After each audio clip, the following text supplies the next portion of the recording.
Hey guys, welcome back to our channel. Some keys not working on laptop keyboard.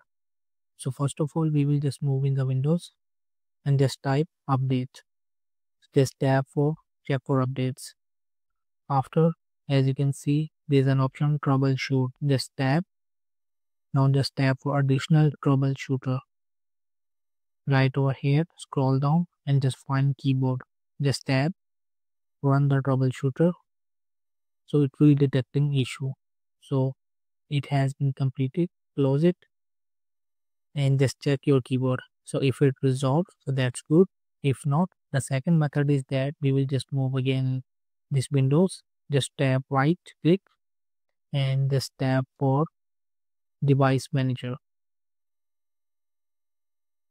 So we will just maximize and just find, so just tap keyboard and there is an standard PS2 keyboard. So just right click and update the driver. So once it will be update the driver, your keyboard has working on your laptop. So that's it. Thank you.